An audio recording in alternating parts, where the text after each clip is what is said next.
আচ্ছা মন্ত্রী, কাল যে বিচার আমি করে দিলাম, তারপরে আমার নামে কিরকম আলোচনা চলছে? আলোচনা চলছে মানে সবাই ধন্য ধন্য করছে। আহ! তার মানে বিচারক হিসেবে আমি সফল। সে আর বলতে, মহারাজ, ওইভাবে বিচার করা সম্ভব নয়। তুমি বিচারের কি বোঝো গোপাল, যে মহারাজকে এই রকম ভাবে বলার সাহস পাও? একদম 100 ভাগ খাঁটি কথা বলেছেন। আমি সামান্য একজন ভাঁড়, লেখাপড়াও সেরকম করে করতে পারিনি। আমি আইনের কথা কি করে বুঝবো বলুন? তবুও সবার সাথে কথা বলতে বলতে এইটুকু বুঝেছি যে কঠিন জীবনে কখন কাকে কোন বিচারে ফেলে দেয় তা কেউ আগাম বলতে পারে না মহারাজ। আবার তুমি বড় বড় কথা বলছো গোপাল। তোমার ওই বড় বড় কথাগুলো তোমার নিজের কাছেই রাখো। মাঝে মাঝে তোমার কিছু ভক্ত যারা তোমাকে জ্ঞানী গোপাল ভাবে, তাদেরকে শুনিও। মূল কথাটাই মন্ত্রীমশাই বুঝলেন না, না বুঝে গোপালকে যা নয় তাই বলে গেলেন। থামো তো মন্ত্রী, থামো থামো। কিছু কিছু মানুষ থাকে যারা একটু বেশি কথা বলে, নিজেদের জাহির করতে চায়। আরে ওদের কথা বলাটুকু কেড়ে নিলে ওরা কি করে বাঁচবে? ওরা কথা বলে যাক, ওদের কথার গুরুত্ব না দিলেই চলবে। ঠিক আছে মহারাজ, আপনার যা ইচ্ছে। ঠিক আছে মহারাজ, যখন আমার আপনার কাছে কোনো গুরুত্বই নেই, তখন আর আপনার সভায় আমার কি প্রয়োজন? যদি মহারাজের আজ্ঞা থাকে তাহলে আমি রাজপ্রাসাদ থেকে বিদায় নিয়ে নিচ্ছি। তুমি চলে যাবে? যাও, জেনে রেখো তোমাকে কিন্তু বরখাস্ত করা হলো, আর এই রাজসভায় তোমার কোনো প্রয়োজন নেই। মহারাজ, তবে আমাকে আজ্ঞা দিন।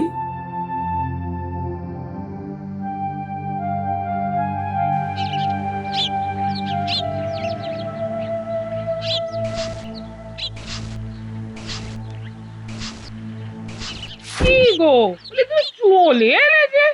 তোমার শরীর টরীর খারাপ হলো নাকি? না না, শরীর খারাপ হবে কেন? শরীরের জায়গায় ঠিকই আছে। তবে চলে এলে যে? এই তো কিছুক্ষণ আগে গেলে। আসল কথা বললে তো এক্ষুনি দুশ্চিন্তা করবে। আসল সত্য না বলে অন্য কিছু বলতে তুমি হবে। চুপ কেন? কি বলবো বলো তো? বলে তুমি বিশ্বাস করবে? বলো, কেন চলে এলে? অনেকদিন ধরে মন করছিল তোমাকে নিয়ে একটু তীর্থে যাব গিন্নি। সেটা নিয়ে ভাবতে ভাবতে দিলাম মহারাজকে বলে। উমা, তা শুনে মহারাজ কি বললেন? তা শুনে মহারাজ বললেন, তা গোপাল যাও, দিন কয়েকের জন্য গিন্নিকে নিয়ে ঘুরে এসো। উমা, তাই বললেন মহারাজ? তা কোথায় যাবে বলে ঠিক করেছো? শুনুন শুনুন শুনুন, মহারাজের আদেশে আজ থেকে গোপাল ভাঁড়কে রাজসভা থেকে বহিষ্কার করা হলো। গোপাল ভাঁড়ের সাথে রাজসভার আর কোনো যোগাযোগ থাকবে না। শুনুন শুনুন শুনুন। মানে? মানে মানে এটাই সত্য, কখনো চাপা থাকে না। তুমি আমাকে মিথ্যে কথা বললে? আমি ভাবতে পারিনি গো যে মহারাজ এইভাবে কৃষ্ণনগরের মানুষকে জানিয়ে দেবেন। তুমি আমাকে মিথ্যে কথা বললে। কি হয়েছিল বলো? বলবো গিন্নি, সব বলবো।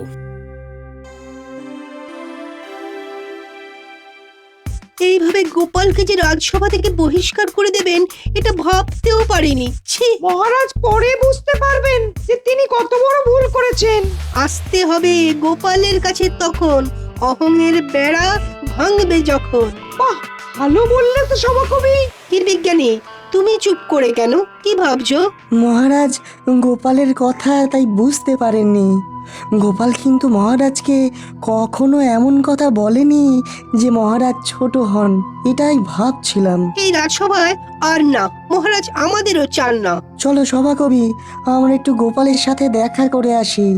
গোপালের সাথে কথা বলে একটু হালকা হই। চলো চলো পণ্ডিত, চলো। ঠিক আছে, চলুন তবে যাই।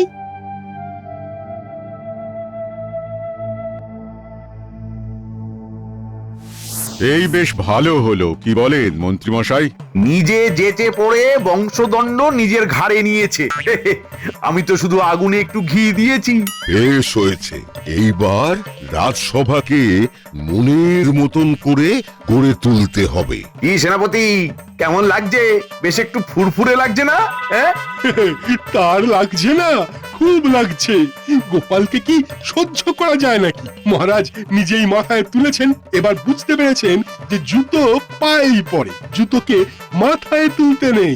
জুতোকে মাথায় নিলে ওই ধুলো ময়লা মাথায় গিয়ে মাথাটাই মলিন হবে। কাল থেকে রাজসভাটা নিজের হাতে সাজাবো। আহা, সব নিজের লোক ঢোকাবো, গোপালের জায়গায় বটা ঘটাকে। আর তোমরা তো আমার হয়েই কথা বলবে।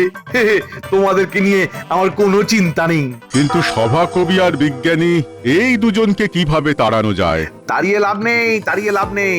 আমরা সবাই এক হয়ে গেলে ওরা দুজনে বেকায়দায় পড়বে। ওদের তো এক ঘরে করে দেব, আর এক ঘরে থাকতে থাকতে ওরাও ক্লান্ত হয়ে পড়বে। তারপর ওরা কোনোদিন বিরক্ত হয়ে নিজেরাই ইস্তফা দেবে। এটা কিন্তু খুব ভালো ভেবেছেন মন্ত্রী মশাই। আরে আমি তো মন্ত্রী, ভাবাটাই আমার কাজ। আর এই ভাবি বলেই মহারাজ আমাকে বেতন দেন। আরে সবাই বলো দেখি কোথায় যাচ্ছে? খুব সহজ প্রশ্ন মন্ত্রী মশাই, ওরা কুটকচালি করতে গোপালের বাড়ি যাচ্ছে। কি ঠিক বলেছি তো? হ্যাঁ, ঠিক বলেছো। কাল রাজসভায় জিজ্ঞেস করব সভাকবি আর বিজ্ঞানীকে। এখন সবাই যে যার বাড়ি যাও। আমাকে এখন বটা ঘটার বাড়ি ছুটতে হবে। কাল ওদের মহারাজের সাথে একটা দেখা করিয়ে দেব। একটা দেখা হয়ে থাক। হ্যাঁ হ্যাঁ, ওদের কাজের খুব প্রয়োজন। আসুন আসুন, ওদের বলে আসুন। যাই, আবার কাল সকালে রাজসভায় দেখা হবে।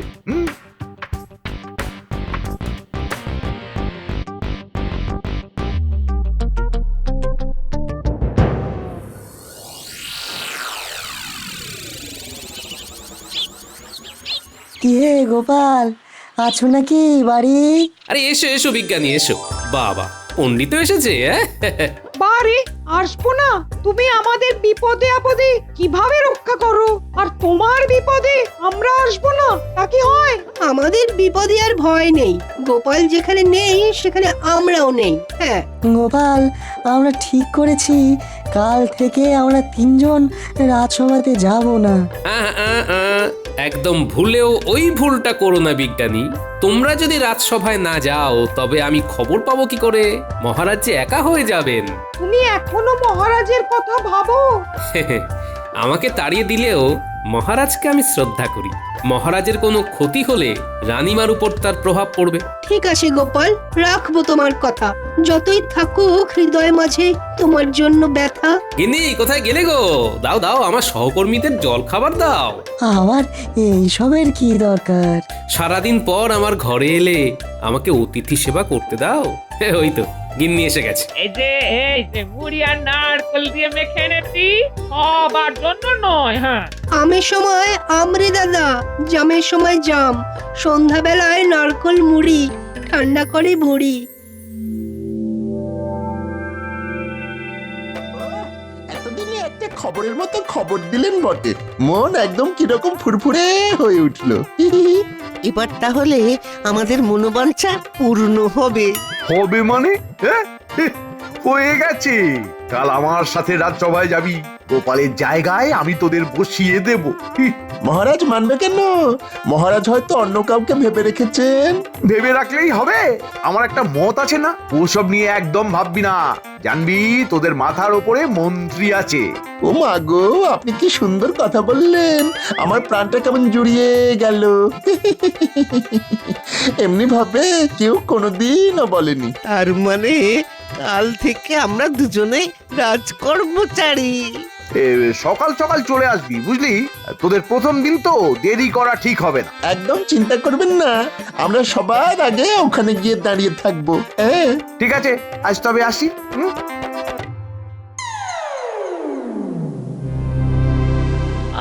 মহারাজ, আপনি আর কত ভুল করবেন বলতে পারেন? কেন রানী, কি ভুল করলাম? কি ভুল করলেন? আপনি জিজ্ঞেস করছেন আমাকে যে আপনি কি ভুল করলেন?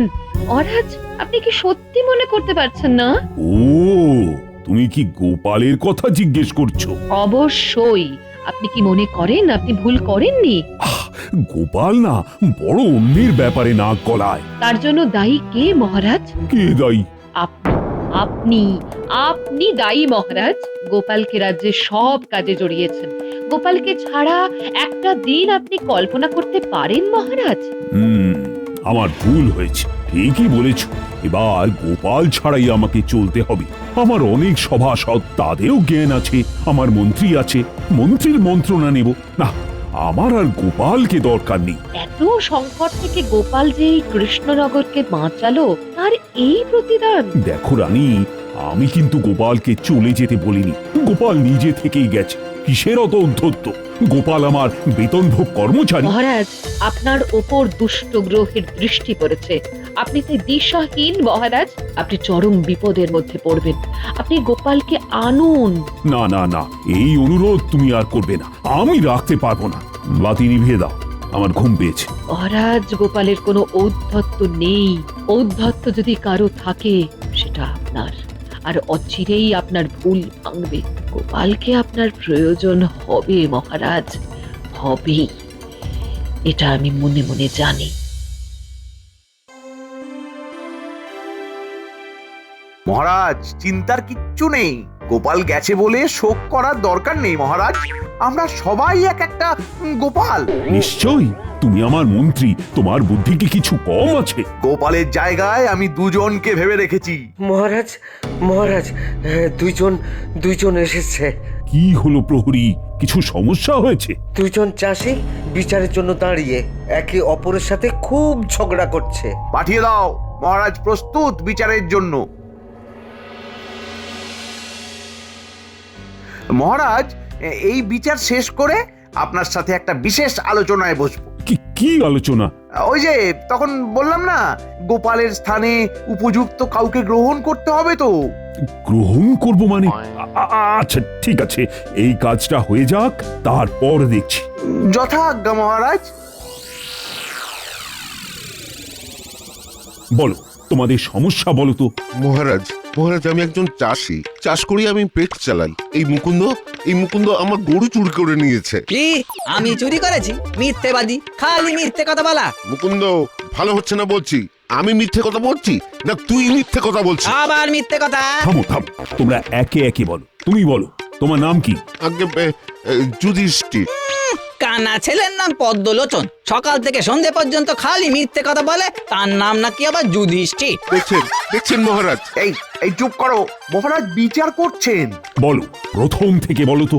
কাল রাতে ঘুমোতে যাবার আগে দেখলাম আমার গরুটা আমার গোয়ালে বেশ আরাম করে বসে জাবর কাটছে।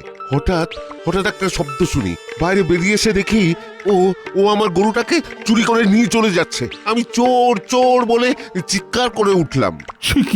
দেখ যুধিষ্ঠির, মিথ্যে কথা মোটে বলবি না একদম। আমার গরুটা তোর গোয়ালে বাঁধা বললেই হলো। মহারাজ, ও যে গল্পটা বললো না, সেটা আমার কথা। আরে তুই তো অসাধারণ লোক রে। হ্যাঁ, আমার জীবনে ঘটে যাওয়া ঘটনাটাকেও চুরি করলি। তুই আমার গরু চুরি করেছিস। আমার ভারী বয়েই গেছে। তুই আমার গরু চুরি করেছিস আর আমার গল্পটাকেও চুরি করেছিস। কি কাণ্ড রে বাবা, দুজনেই দুজনকে চোর বলছে। তা আসল চোরটা কি? মুকুন্দ চোর। বললেই হলো মুকুন্দ চোর। মহারাজ, যুধিষ্ঠির চোর। এ তো খুব সংকটে পড়লাম। দুজনেই দুজনকে চোর বলছে। আসল চোরটা কি? ও মন্ত্রী, কি হবে গো? মহারাজ, আমাকে আজকের রাতটা ভাবতে দিন। হ্যাঁ, কাল বিচার হবে। ঠিক বলেছ। শোনো, তোমরা আজ ঘরে যাও, কাল এসে বিচার ঠিক পেয়ে যাবে। দুজনে সাক্ষী নিয়ে আসবে, কিন্তু সাক্ষীদের প্রশ্ন করলেই কে চোর সেটা ধরা পড়ে যাবে।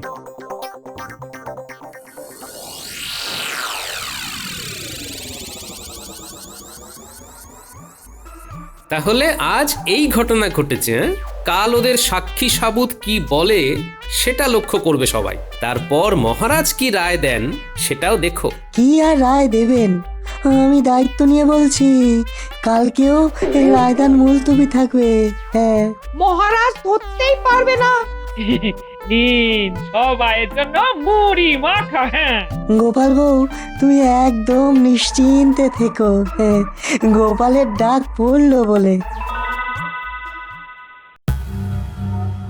মন্ত্রী, বাদী আর বিবাদী দুপক্ষের কথা শুনে আজ আমাদের রায় দান করতে হবে। আগে হ্যাঁ মহারাজ। তাহলে বিচার পর্ব শুরু করো। যুধিষ্ঠির, নাও না তুমি শুরু কর। কি আর বলবো মহারাজ, ওই রাতের বেলা গরু চুরি করে নিয়ে বেরোবার সময় হাতে নাতে ধরা পড়ে যায়। আমি ওকে জড়িয়ে ধরে চিৎকার করে উঠি, তারপর সবাই এসে দেখে। মুকুন্দ, এবার তুমি তোমার কথা বলো। নতুন আর আমি কি বলবো, আমার কথাগুলো তো ওই সত্যবাদী যুধিষ্ঠির চুরি করে বলে দিল। মহারাজ, বিচার আপনার হাতে। সাক্ষীদের ডাকো। গরু চুরি মামলার সাক্ষী হাজির হও। এসে গেছি মহারাজ। তোমার নাম কি? আমার নাম সাধু। সেদিনের ঘটনা বলো, যা দেখছো সত্যি বলবে কিন্তু। ঠিক আছে মহারাজ, সব কিছু সত্যি বলবো। সেদিন রাতে প্রচন্ড হাঁক ডাক শুনে ঘর থেকে বেরিয়ে দেখি দুজন দুজনকে জড়িয়ে ধরে চোর চোর বলে চিৎকার করছে। হ্যাঁ, তুমি চুরি করতে দেখোনি? না মহারাজ। হয়ে গেল। দ্বিতীয় সাক্ষীকে ডাকো মন্ত্রী। কি যে হচ্ছে কিছুই বুঝতে পারছি না। দ্বিতীয় সাক্ষী হাজির হও।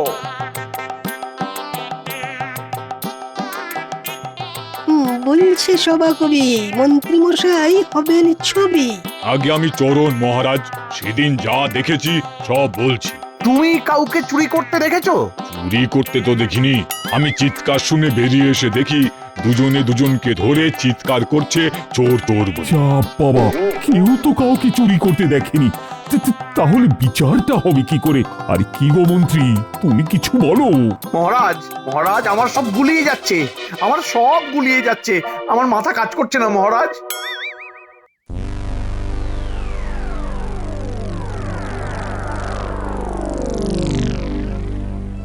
মহারাজ, আপনি পায়চারি করছেন কেন? কি হয়েছে? আপনাকে খুব চিন্তিত দেখছি। আর বলো না রানী, খুব সংকটে পড়েছি। কিভাবে যে এই সংকট থেকে উদ্ধার পাবো সে জানি না। কি সংকট? আমি সেটা জানতে চাইবো না মহারাজ, ওটা আপনার বিষয়, কারণ আপনি রাজা।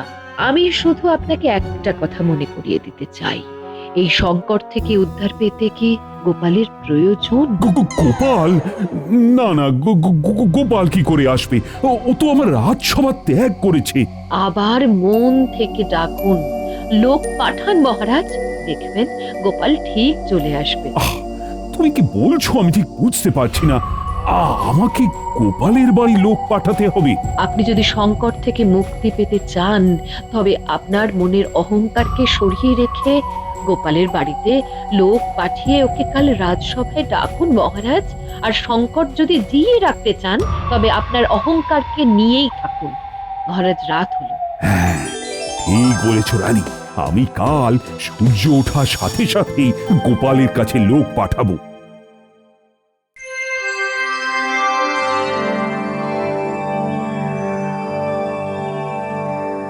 এই রে, গোপাল আবার কেন? তার মানে মহারাজ আবার ডেকেছেন? মহারাজের জয় হোক। বলুন মহারাজ, আপনার সভায় ভাঁড় গোপালের আবার কিসের প্রয়োজন পড়ল? বলছি, পুরনো কথা মনে করে আর কষ্ট পেও না গোপাল।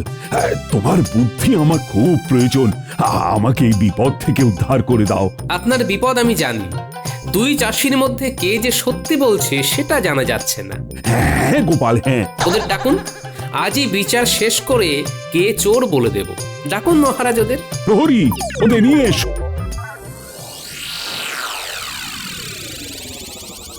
দেখো ভাই, তোমাদের মধ্যে একজন চোর, কিন্তু যেহেতু কোনো সাক্ষী তোমাদের কাউকে চুরি করতে দেখেনি, সুতরাং তোমাদের দুজনকেই আমাদের সময় নষ্ট করার অপরাধে একটা ছোট কাজ দেব। কাজ না বলে ওটাকে শাস্তিও বলতে পারো। কি কাজ? তোমাদের দুজনকে শ্মশান থেকে একটা মৃতদেহ নিয়ে নদীতে ভাসিয়ে দিতে হবে।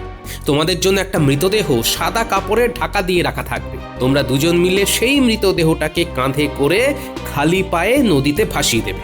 এই আজ তো অমাবস্যা, অন্ধকার। ওরে বাবারে, কিচ্ছু করার নেই, আমি ধরে নিচ্ছি যে তোমরা দুজনেই চোর। এই শাস্তিটা মাথা পেতে নিতেই হবে। ঠিক আছে, তাই হবে।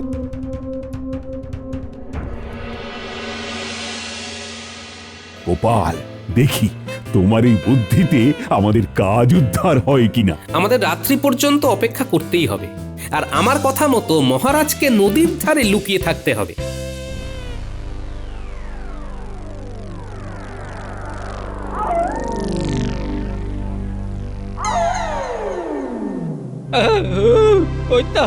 ওই তো সাদা চাদরে ঢাকা মৃতদেহ।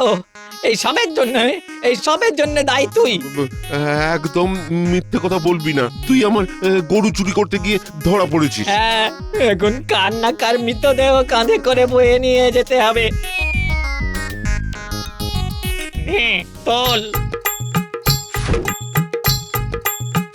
ওরে বাবা, খুব ভারী। এবার চল চল।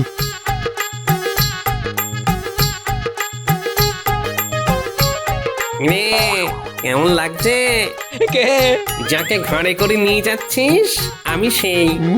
ওরে বাবা রে,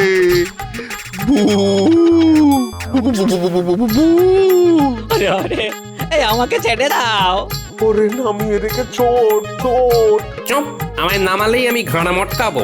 চল, আমাকে নদীতে ভাসিয়ে দিবি চল। না না না না না, নামাচ্ছি না, আমার ঘাড় মটকিও না। এবার বল দেখি তোদের মধ্যে চোর কে? মিথ্যে বলিস না, কারণ আমি জানি কে চোর। ভূতের চোখকে ফাঁকি দেওয়া খুব অসম্ভব। আমি শুধু আসল চোরের মুখ থেকে শুনতে চাই, না বললে এক্ষুনি ঘাড়া মটকে দেব। আমি চুরি করেছি, আমি চোর। ঠিক আছে, এবার আর তোর কোনো ভয় নেই। এবার আমাকে নদীর কাছে একটু নামিয়ে রাখ। নদীর ধারে এই ফুরফুরে হাওয়ায় আমি আমার ভূত জন্মকে সার্থক করি। এই নামিয়ে রাখলাম। মহারাজ, এই যুধিষ্ঠির হলো চোর। আপনি যুধিষ্ঠিরকে কারাগারে বন্দি করুন। তার মানে আপনি ভূত নন? না রে হতভাগা, আমি গোপাল। গোপাল, তোমার তুলনা একমাত্র তুমি। আর হ্যাঁ, আজ একটা জিনিস বুঝলাম, এই কঠিন জীবন কখন কাকে কোন বিচারে ফেলে দেয় সেই কথা কেউ আগাম বলে দিতে পারে না। তাহলে এই বিচারকে কি বলা যায়? গোপাল হলো ভূত বিচারক।